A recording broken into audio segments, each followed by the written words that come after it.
Halo teman-teman mahasiswa-mahasiswi di program studi Desain Komunikasi Visual Fakultas Bahasa dan Seni Universitas Indraprasta PGRI, khususnya pada lanjutan pertemuan mata kuliah Desain Komunikasi Visual 2. Saya Ashari Amri, saya mengajak teman-teman untuk terus membantu saya mengembangkan channel ini dengan memberikan gagasan kritik melalui kolom komentar, berikan subscribe, like bila kalian suka banget materinya, dan share materi ini ke teman-teman bila kebermanfaatannya diperlukan. Jadi, pertemuan ke-6 mata kuliah Desain Komunikasi Visual 2 kita mulai. Mari kita bahas.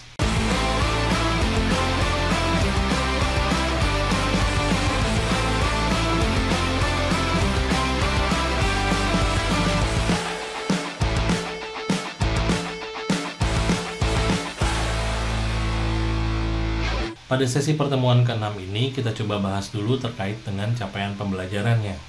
Mahasiswa dituntut untuk mampu merancang logo dengan beberapa prosedur teknis. Berarti ada tetap bagiannya fokusnya kepada merancang logo, tapi ada beberapa tahapan proses di mana secara umum prosedurnya adalah demikian. Kemudian materi yang akan dibahas pada sesi kali ini adalah terkait pertama, ada beberapa jenis-jenis logo, kemudian sefokusnya adalah logogram dan grid system. Yang ketiga adalah bagaimana prosedur tadi, proses desain logo dimulai dari creative brief, mind mapping, mood board, morphological matrix, dan hasil desain atau ketika sudah dipersetujui bernama final artwork atau FA. Kita mulai pada pembahasan pertama. Fokus di pertemuan ke-6 kali ini adalah kita membahas soal logogram atau picture mark, di mana sebelumnya kita sudah membahas soal logo type sebagai bagian juga dari bagaimana penciptaan identitas perusahaan, organisasi, atau merek sebuah produk. Kemudian, kita perlu berangkat dulu memahami tentang logo sebagai sebuah mindset umum.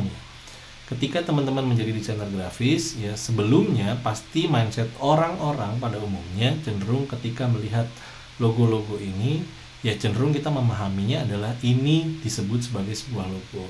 Tapi ketika kemudian kita mempelajari teknik-tekniknya, ternyata ada dua jenis mindset umum yang kita pahami. Yang pertama ada logo type, ya. Yang kedua adalah logogram atau picture mark.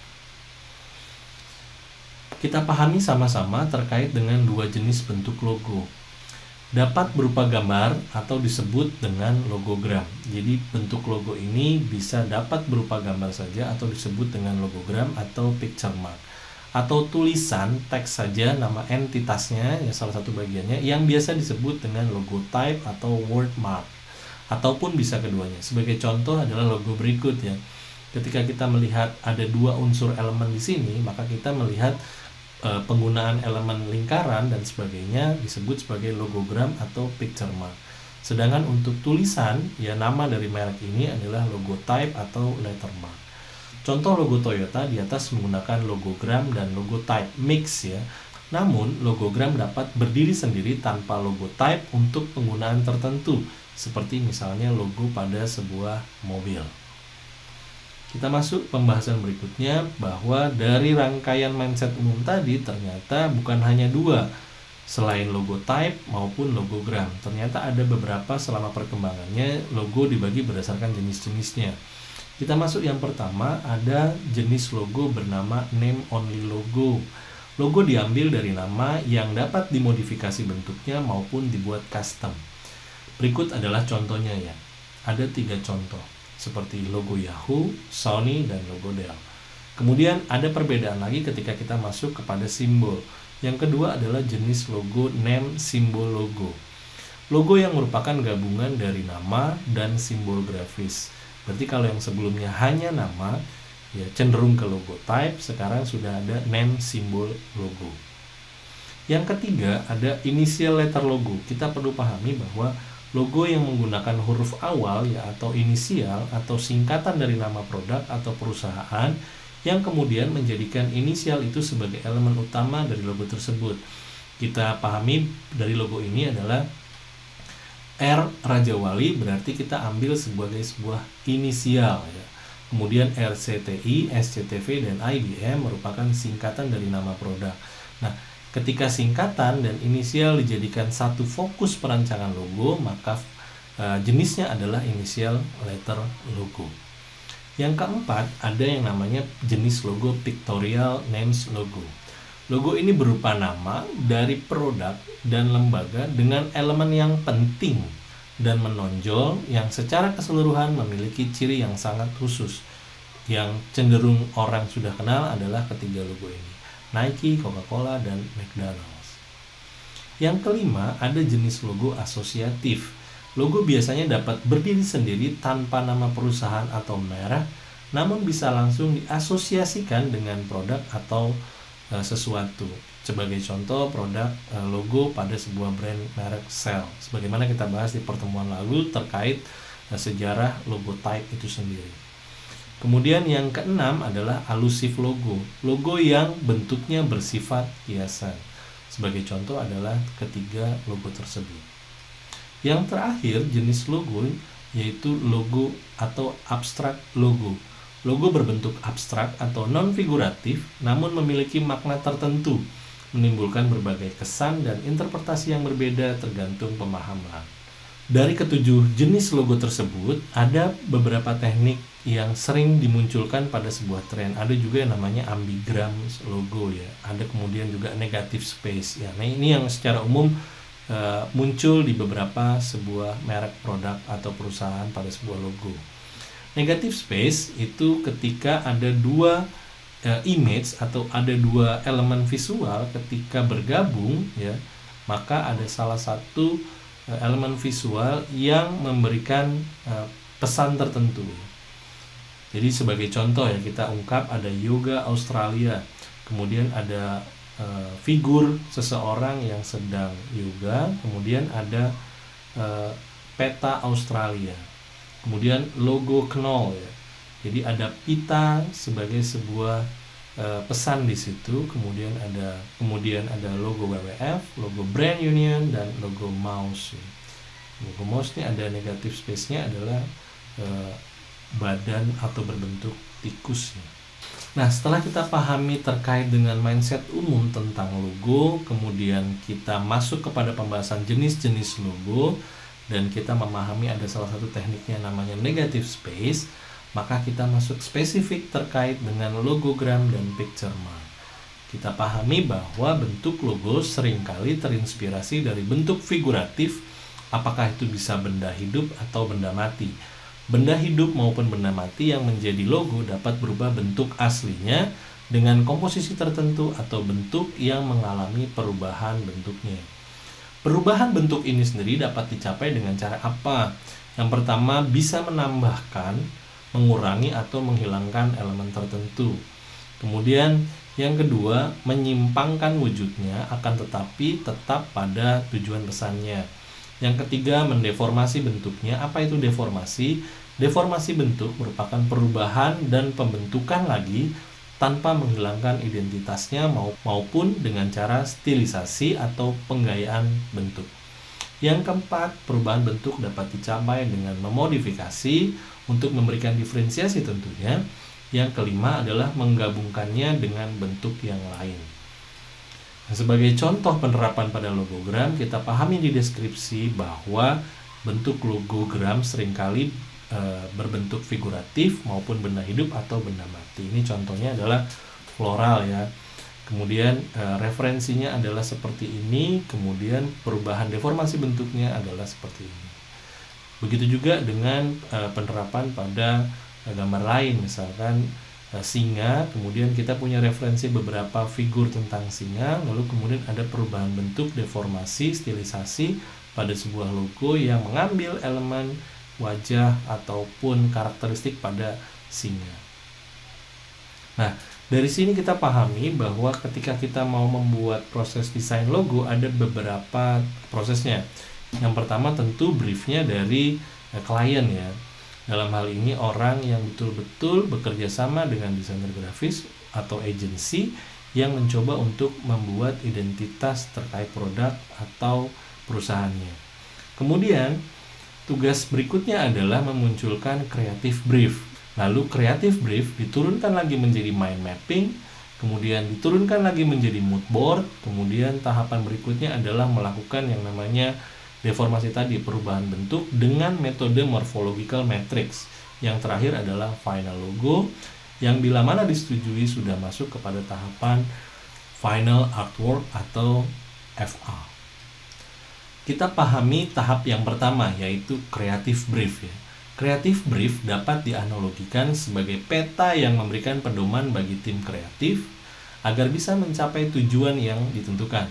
Pada dasarnya, sebuah Creative Brief harus mencantumkan beberapa hal, yaitu pertama, brand statement secara singkat, yang kedua, gambaran besar tentang latar belakang dan tujuan proyek atau kampanye tersebut, yang ketiga, tantangan utama yang harus dilalui, yang keempat, target audience proyek, yang kelima, kompetitor utama, 6, brand value dan posisinya di pasar, yang ketujuh, kanal komunikasi yang penting agar proyek bisa berjalan dengan lancar. Dengan Creative Brief yang sudah disusun seperti ini, kita bisa mengidentifikasi kira-kira munculnya sebuah visual pada logo akan seperti apa. Nah, kemudian tahap berikutnya setelah Creative Brief adalah menetapkan mind mapping. Perlu teman-teman semua pahami bahwa mind mapping ini selalu digunakan di beberapa bidang. Salah satunya adalah di DKV ataupun bidang studi terkait tentang desain. Mind mapping adalah suatu cara yang menginkorporasikan seluruh bagian otak, ya, baik itu otak kanan maupun otak kiri, agar bisa menerima berbagai jenis ide baru yang lebih luas. Segala bentuk visual yang disusun dalam mind map mampu membantu siapa saja dalam mengatur berbagai informasi baru yang diterima dan ditetapkan ke dalam tema besar yang ada di dalam pembahasan tersebut. Setelah suatu tema besar sudah ditentukan, maka mind mapping mampu membantu penggunanya dalam memecahkan berbagai rincian dari tema dan memahami konsep di dalamnya secara menyeluruh. Intinya adalah ketika teman-teman mau mengidentifikasi terkait Creative Brief tadi, tentu penjabarannya membutuhkan mind mapping. Nah, sebagai contohnya adalah seperti ini teman-teman. Ketika kita mau membahas tentang logo, ada apa sih yang harus kita bahas soal logo? Pertama, ada prinsip, salah satunya adalah gestalt. Kemudian logo bisa kita bahas dari sisi gayanya, kemudian ada tipenya, kemudian ada teori warnanya, kemudian ada pesannya, dan lain sebagainya. Ketika masuk kepada pesannya, kita akan masuk kepada pesan apa saja, apakah pesan abstrak, literal, dan hidden message ya, pesan tersembunyi. Jadi lewat mind mapping ini kita mampu mengidentifikasi bahasan sampai dengan hal-hal yang lebih spesifik ya, atau sempit. Selanjutnya, setelah teman-teman dari Creative Brief kemudian masuk ke mind mapping, tahap berikutnya adalah melakukan yang namanya pengelolaan referensi, atau dengan istilah lain disebut dengan mood board atau inspiration board. Merupakan analisis tren visual ataupun panduan yang menginspirasi kreator, desainer dalam mendesain. Mood board banyak elemennya termasuk warna, huruf, gaya visual. Mood board kini berkembang menjadi beberapa macam yang menyangkut profil customer dan kompetitor, biasanya tanpa kata mood ya, istilahnya dihilangkan, jadi hanya board saja, misalkan kompetitor board. Jadi mood board ini betul-betul menjawab kebutuhan dari Creative Brief tadi. Misal kompetitornya siapa, maka kita butuh kompetitor boardnya. Contoh logo-logo kompetitor boardnya seperti apa, kita munculkan ya. Nah, contohnya nanti kita akan bahas di terakhir sebagai sebuah proses dari awal proses Creative Brief sampai dengan hasil logo. Nah, pada mood board sendiri ada beberapa istilah yang perlu teman-teman ketahui. Istilah pertama pada mood board itu ada penyebutan tone and manner. Tone and manner dari sebuah brand bisa diartikan sebagai sebuah serangkaian sifat, nilai, dan kepribadian yang dimiliki oleh brand tersebut. Karena brand memiliki personalitas layaknya manusia, maka cara kita untuk menentukan tone and manner sebuah brand adalah dengan mengasosiasikannya dengan sifat-sifat yang dimiliki oleh manusia. Sebagai contoh dari kegiatan penerapan tone and manner pada mood board, misal, perusahaan saya ini modern, kokoh, dan dewasa. Tanpa kita sadari, ternyata serangkaian kata sifat perusahaan tersebut memilih kata modern, kokoh, dan dewasa merupakan pemilihan tone and manner ya. Kata-kata yang menggambarkan sifat sang perusahaan layaknya menggambarkan sifat manusia. Kata-kata ini menjadi semacam panduan buat kita yang nantinya akan dijabarkan menjadi mood board. Pemilihan warna, jenis tipografi, kemudian tata letaknya, serta elemen-elemen visual lainnya yang diperlukan untuk ya menjawab atau menampilkan pesan modern, kokoh, dan dewasa. Simpulannya adalah mood board disusun ya dengan kolase kata maupun gambar yang menjadi panduan, referensi, dan inspirasi bagi para graphic designer. Kita masuk pada istilah yang berikutnya, yaitu penerapan contoh pada mood board, tone and manner. Jadi tampilan referensi mood board itu bisa seperti ini. Ini contoh penerapan kolase 1. Kemudian ini contoh penerapan kolase 2. Ini yang kolase yang ketiga, kolase yang keempat, dan kolase yang kelima. Jadi ketika teman-teman mau membuat logo dengan jenis logo A, kemudian tekanannya adalah sifat tone and manner-nya adalah demikian, maka kalian cari nih beberapa referensi yang bisa membantu kalian mewujudkan perancangan logo yang sesuai dengan tone and manner-nya. Istilah lain pada mood board ada namanya customer profile mood board. Deskripsinya adalah berupa gambar-gambar atau foto yang memperlihatkan profil customer, baik berupa penampilannya, gayanya, habit ya, kebiasaannya, maupun barang-barang yang dipakainya. Ini adalah contoh-contoh mood board yang kaitannya adalah identifikasinya adalah ke customer profile mood board. Ini adalah contoh customer profile mood board. Jadi kita sudah tahu nih, sebagai contoh ini ada demografi usianya 18-30, kira-kira psikografiknya adalah Bohemian Mix. Jadi pendukungnya adalah seperti ini. Mood board customer profile ini membantu kita untuk membaca psikografis target halayaknya.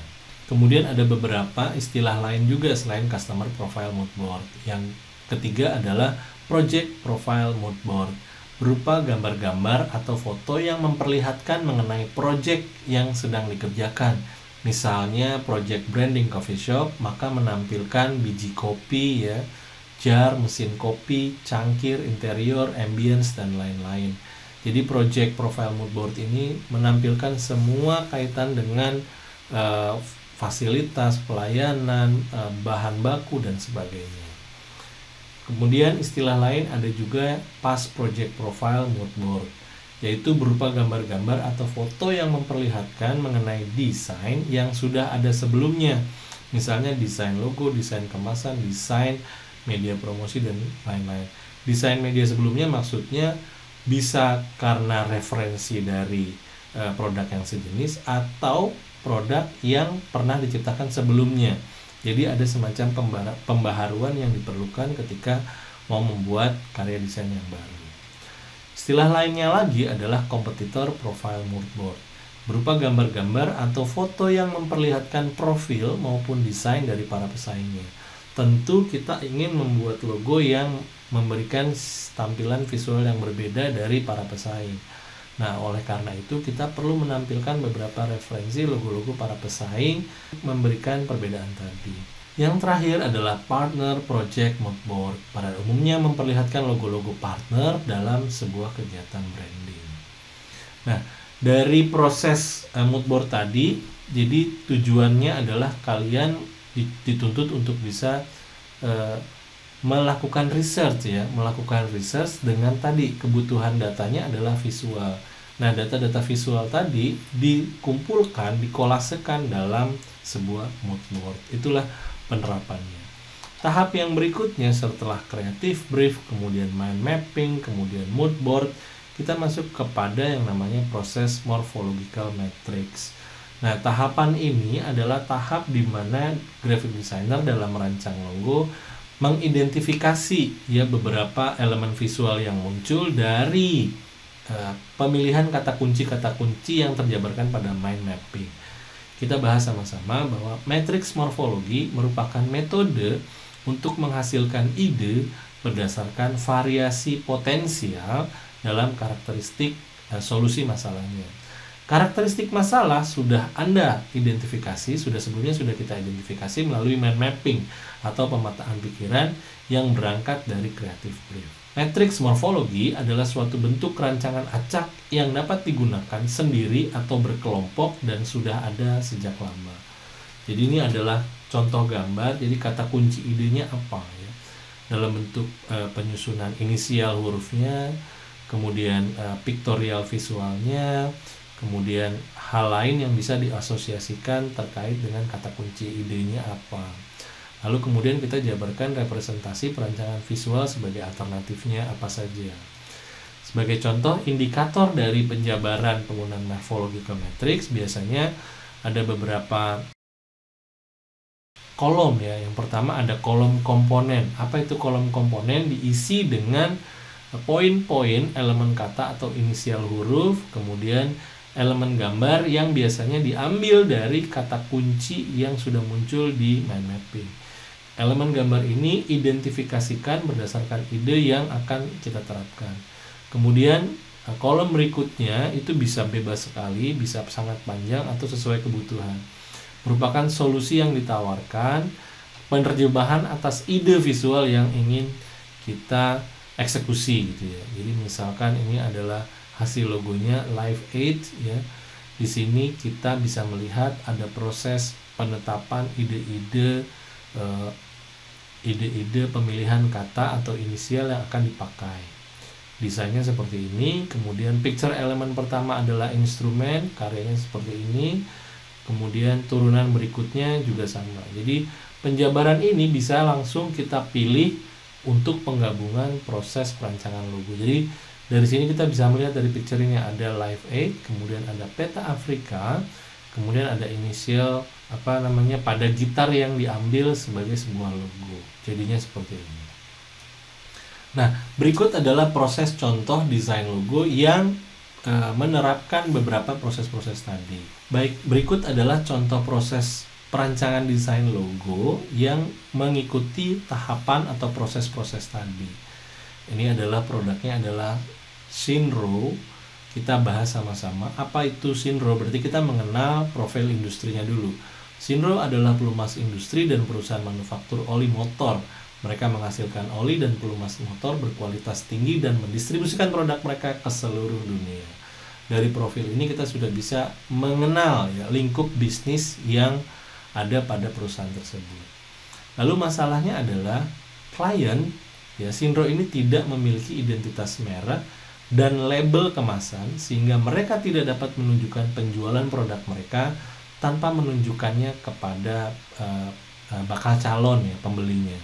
Penawaran yang mereka kirim tidak berhasil karena terlalu abstrak ya, belum fokus secara identitas tanpa produk yang divisualisasikan.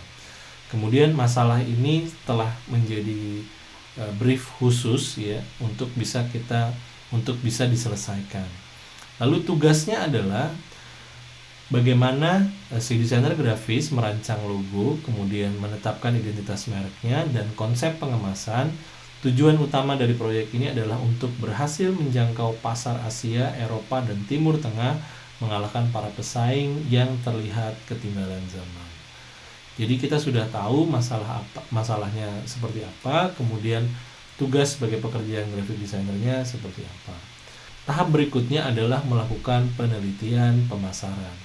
Sebelum mulai menghasilkan ide, ya mereka ini ya, timnya telah melakukan riset pemasaran, termasuk pemantauan pesaing klien, tren modern di pasar oli motor, dan pemetaan pikiran atau mind mapping.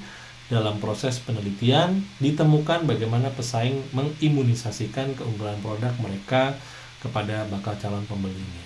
Setelah masuk kepada hasil riset pemasarannya, memulailah tim membentuk yang namanya penjelasan terkait mood board.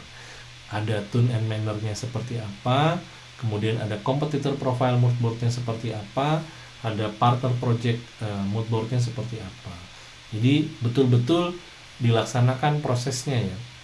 Lalu ada tahap berikutnya yaitu mind mapping. Mind mapping pemetaan pikiran atau suatu metode untuk memaksimalkan potensi pikiran orang dengan menggunakan otak kanan dan kiri secara simultan. Metode ini diperkenalkan oleh Tony Buzan pada tahun 1974. Jadi Synhro produknya seperti apa, partner, kemudian industrinya seperti apa, mind mapnya seperti apa. Dari sini ditetapkan beberapa kata kunci untuk membentuk sebuah logonya. Idenya adalah seperti ini, ada motor rotation simbolnya, kemudian ada letter S, ya, inisial letter jenis logonya, kemudian ada molekul simbolnya. Nah, dari ide tadi tentu berangkat dari mind mapping yang sudah ditetapkan. Lalu dibuatlah morphological matrix-nya. Nah, kemudian curve-nya seperti apa, bentuk triangle-nya bagaimana, arrow-nya seperti apa, diagonal, dan seterusnya. Nah, pola-pola ini digunakan untuk bisa menemukan ya hasil grafis yang tepat seperti apa. Nah, berikut dilalui juga dengan proses sketsa draft ya, sketsa kasar dalam rangka penciptaan morphological matrix dari logo Synhro sendiri. Hasilnya adalah ada beberapa alternatif logo yang sudah ditetapkan dari proses morphological tadi, tetapkan 3 ya. Ini ada 3 logo yang sudah ditetapkan, lalu kemudian 3 logo tadi dibuatkan penerapannya karena tadi memunculkan identitas dan proses kemasannya. Opsi 1, opsi 2, dan opsi 3 sebagai final art project-nya. Kemudian finalizing logonya ditetapkan juga menggunakan grid system, ada simbol construction dan logo type letteringnya. Jadi setelah finalisasi logo ini kemudian dibuatlah beberapa panduan untuk membuat untuk menerapkan logo ini ke dalam beberapa media. Jadi dibuatlah logo, proporsi, dan area aman dari visual lain yang mendekati logo tersebut ya, protected area. Lalu diterapkan opsi ya, warna dari logo-logo yang akan diterapkan pada produknya. Nah, dari sini kita bisa pahami bahwa ketika merancang logo itu tahapan prosesnya dilalui dengan beberapa tahap ya. Ada creative brief, kemudian ada mind mapping, kemudian ada mood board, kemudian ada morphological matrix sampai dengan penerapan seperti ini. Nah, teman-teman bisa memahami dengan lingkup kerja seperti ini ketika teman-teman membuat logo tidak lagi berdasar pada instinktif, tapi melalui research, minimal ada research referensi visual yang dibantu dengan indikator dari mood board itu sendiri. Baiklah teman-teman, itu saja yang bisa saya sampaikan pada sesi pertemuan ke-6 Desain Komunikasi Visual 2. Ke-6, saya Asari Amri. Salam.